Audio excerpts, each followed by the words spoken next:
So here is a principle. What constrains enables. And this is true in reverse as well. What enables constrains. What do I mean by this? Basically this means that every mechanism, every form or medium or scheme that discloses and reveals some phenomena will simultaneously, at the same time, conceal something related or even intrinsic to those phenomena. So let's take the example of perception. The way I perceive the world, or even the fact that I perceive the world, will enable the world to appear to me, but in a constrained way, because my particular embodiment will disclose the world in a very particular spatial-temporal form. Or the sensory discriminations that a cat makes will enable the world to appear, but those discriminations will constrain the form that that word will take for the cat. And of course this principle applies not only in perception but also in terms of conception and interpretation, or in the intersubjective sphere, where the inner qualities that we possess, for example, the feelings and emotional range we have, will be necessary in order to understand others, because the range of emotions I possess will enable but also constrain the qualities that I perceive in others. So a scheme that discloses some aspects of a phenomenon at the same time conceals other aspects related or even intrinsic to that phenomenon. Our habits, like our habits of behavior and our habits of relating, our habits of attention, our habits of judgment, are schemes and templates like this as well. And they'll disclose and at the same time conceal aspects of their objects or the phenomena we encounter in our everyday life. And if we recognize this, we also realize that by nurturing flexibility in those habits, receptivity in our judgments and attitudes, we can reveal more nuance and quality in those phenomena.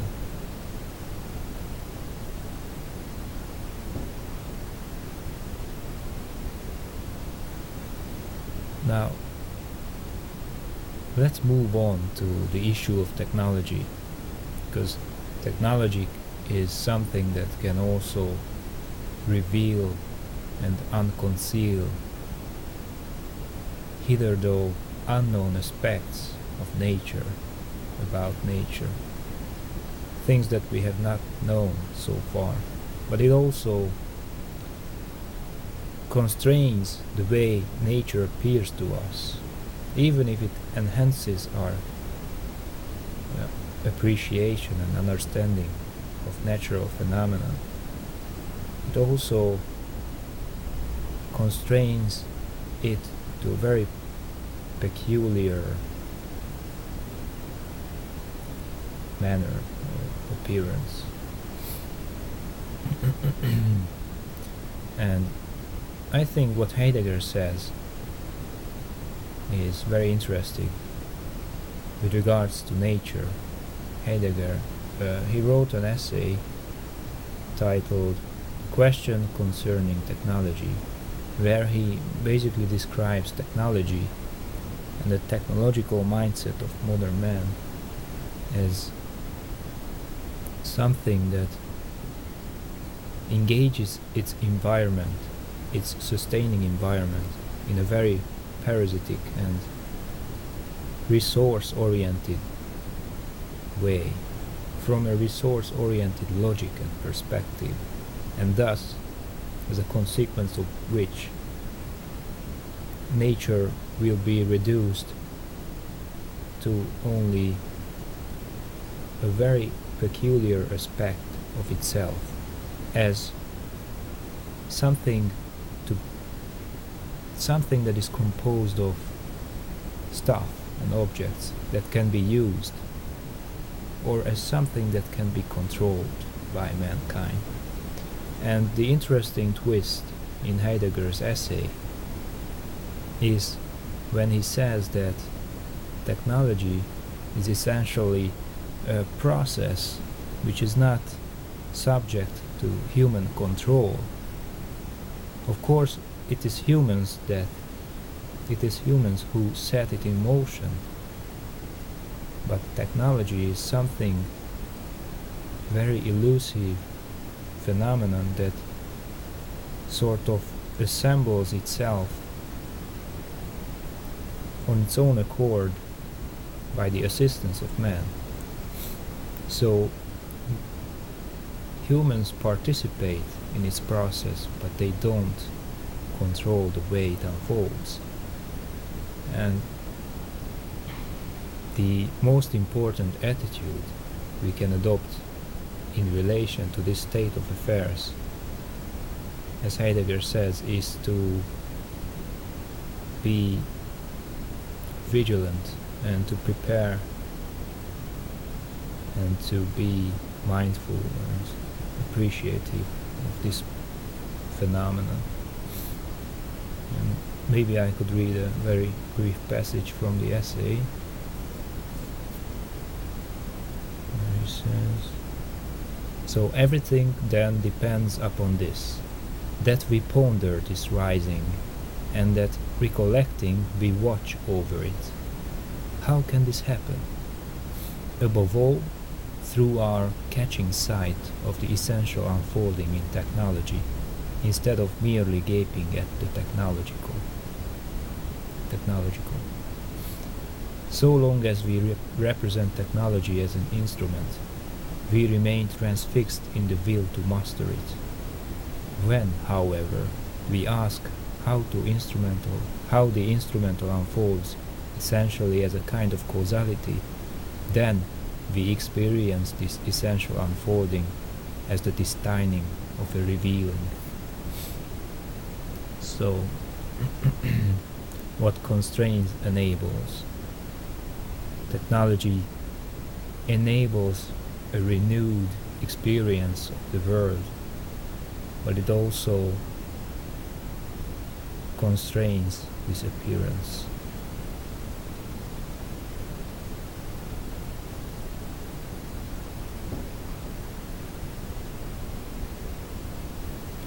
I guess you can predict already what I am getting at. Perhaps the same kind of mechanism is also at work in our most mundane, everyday activities that we engage in the activities by which we bring forth and enable underlying mechanisms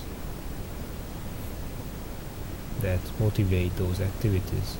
So, as technology is to the world,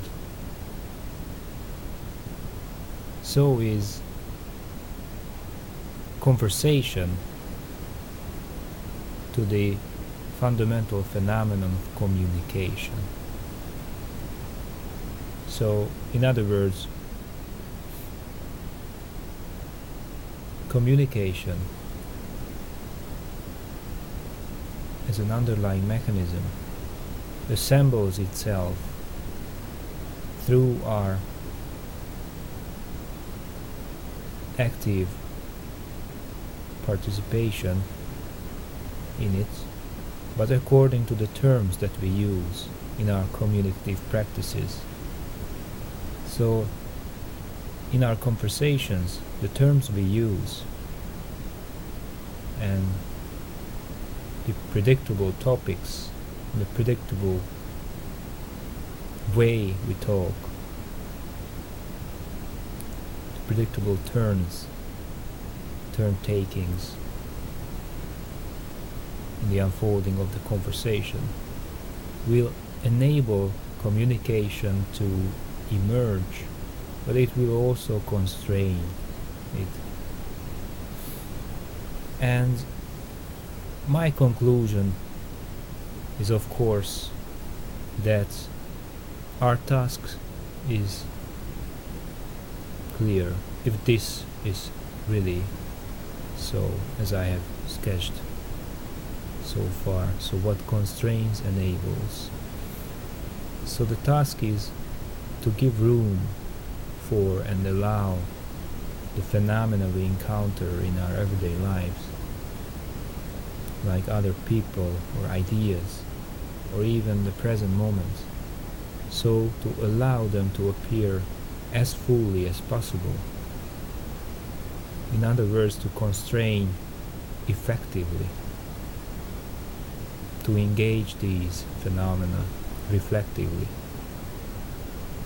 and to calibrate the schemes by which we enable the appearance, by which we bring forth these phenomena, to calibrate these schemes flexibly.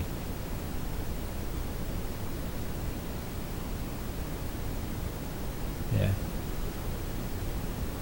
that's all. It's always a simultaneous process.